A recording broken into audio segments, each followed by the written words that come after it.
français est-il une langue morte? Donc là, vous devez vous demander, mais pourquoi est-ce qu'elle pose cette question alors qu'elle est en train de parler français? Effectivement, je parle en français, donc ça nous donne déjà un indice sur la réponse, si le français est une langue morte ou non. Mais alors pourquoi est-ce que j'ai décidé d'en faire un sujet de vidéo?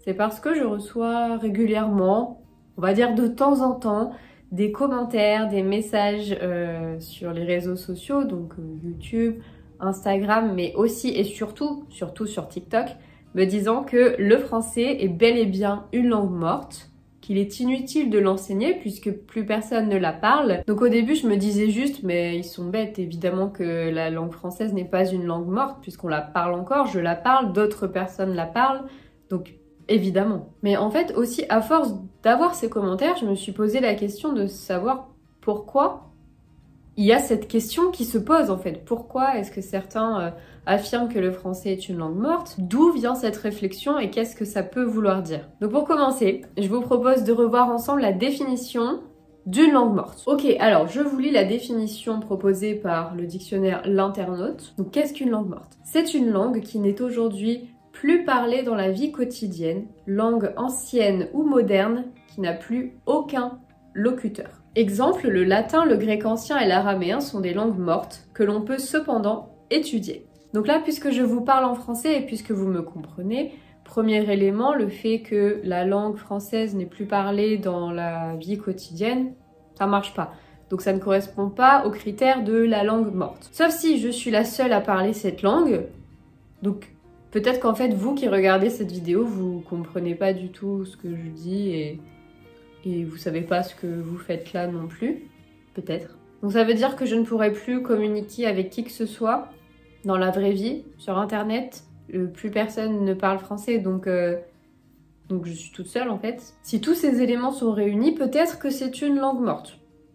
Effectivement, si je me parle que à moi-même en français, je peux parler à personne d'autre, il n'y a pas le côté vivant, interaction, donc on pourrait peut-être la considérer comme étant une langue morte. Mais la seconde partie de la définition qui dit qu'elle n'est plus parlée par aucun locuteur, ça ne fonctionne pas non plus, puisque même si je suis la seule à parler français, j'existe.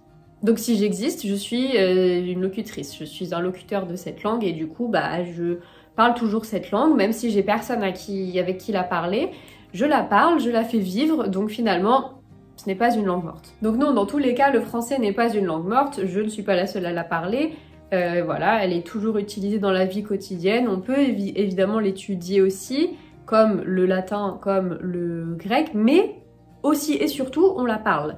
Donc ça ne fonctionne pas. Du coup, je continue à me poser des questions. Pourquoi est-ce qu'il y a cette réflexion? Pourquoi certains pensent qu'elle est morte? Est-ce que ça vient de juste, entre guillemets, la haine de la langue française pour des raisons qui peuvent être historiques ou juste le fait que certains n'aiment pas cette langue? Vous avez le droit de ne pas aimer la langue française, vous avez le droit d'avoir vos raisons de ne pas aimer la langue française. Donc est-ce qu'on part sur une aversion, la volonté que la langue française n'existe plus, qu'elle ne soit plus parlée, qu'elle disparaisse, qu'elle soit donc une langue morte? Et d'un autre côté, je me demande aussi si ce serait pas pour dire que la langue française n'est plus la même qu'avant, qu'elle a évolué, qu'elle a changé, que ce n'est plus la langue de Molière comme certains aiment bien l'affirmer, que donc il y a eu tellement d'évolution qu'elle n'est plus du tout la même qu'avant et donc par association qu'elle serait morte. Ouais, je suis allée loin. Donc vous avez vu juste ces petits commentaires, ça m'a fait me poser plusieurs questions. Je me suis dit mais pourquoi ils pensent qu'elle est morte? Donc ça amène d'autres questions qui sont tout aussi intéressantes bien sûr, même si la langue française n'est pas morte, encore une fois. Et en faisant des recherches, ou parce que j'ai fait des recherches sur tout ça, je sais que la langue française n'est pas morte, mais je me suis dit je vais quand même vérifier. Je suis tombée sur un article du Figaro, c'était une interview de Michel Zinc.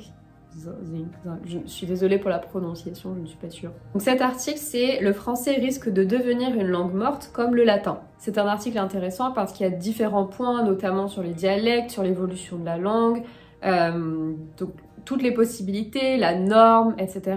Mais il y a quelque chose qui m'a interpellée, c'était que la personne interviewée opposait un peu les écrivains et les profs, les professeurs de français. Donc l'idée de cette personne, c'est de conserver la langue française, de garder vraiment le côté normé de la langue. Et donc il affirme que de leur côté, les écrivains sont libres d'utiliser la langue française comme ils le souhaitent, sans la dénaturer non plus, et que les professeurs, eux, doivent empêcher l'évolution de la langue, doivent vraiment conserver cette idée qu'on a de la langue française, cette norme encore une fois. Donc juste pour les écrivains, ils sont libres d'utiliser la langue française comme ils le souhaitent quand ils écrivent, à condition, je cite, que les libertés qu'ils prennent ne procèdent pas de l'ignorance, du relâchement ou de la paresse.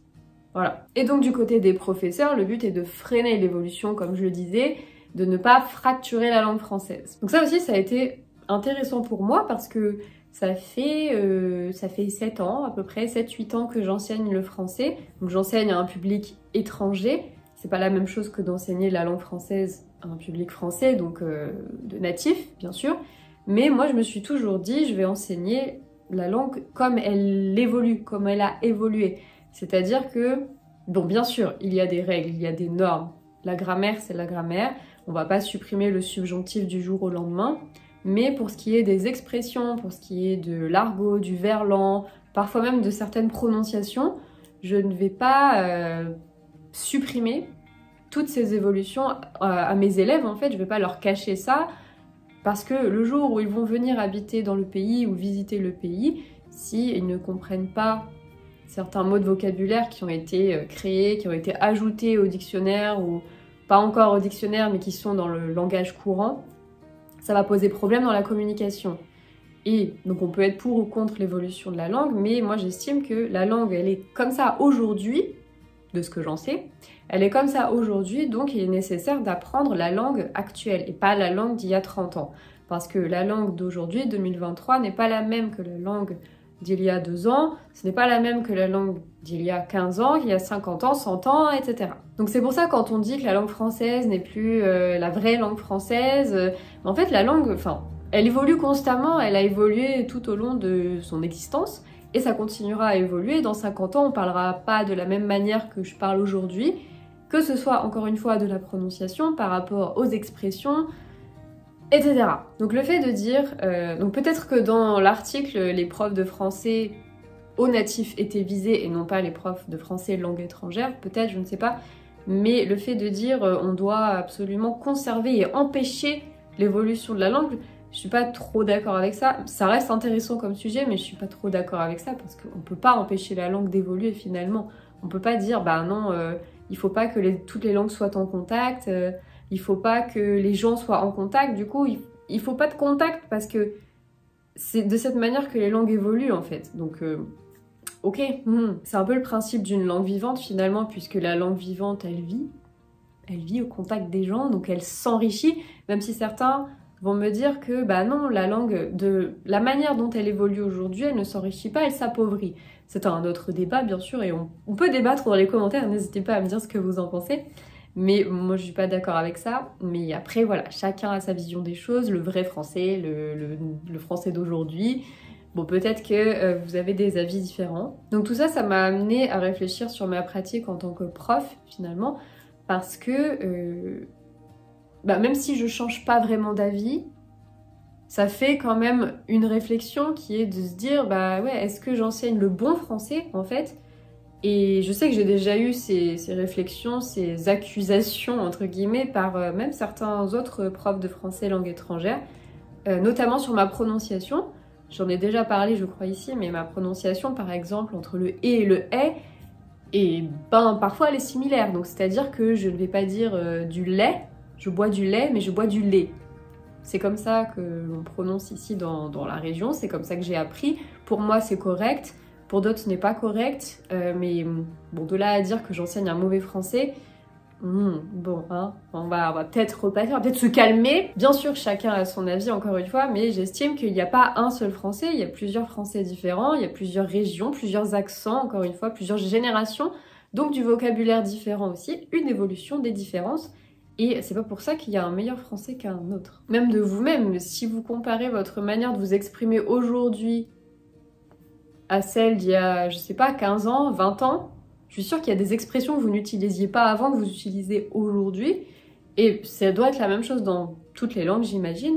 Donc il y a constamment une évolution. Donc pour moi, la langue française...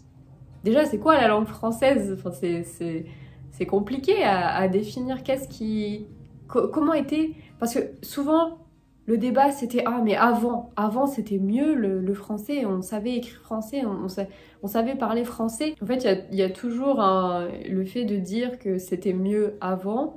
Alors peut-être que oui, pour certains c'était mieux avant, mais peut-être qu'aujourd'hui c'est la réalité et c'est la manière dont on s'exprime. Donc non, le français n'est pas une langue morte, la langue française n'est pas une langue morte. Même si on compare à la langue française d'il y a 50 ans, le français d'aujourd'hui reste du français. C'est un français qui a évolué, on se comprend encore. Enfin, je veux dire, si vous deviez rencontrer quelqu'un qui vient du passé, je pense que, bon, à part certaines expressions, dans l'ensemble, la personne vous comprendrait. Parce que c'est la même langue qui a des évolutions, qui a des nuances aujourd'hui, qui n'existaient pas avant, bien sûr.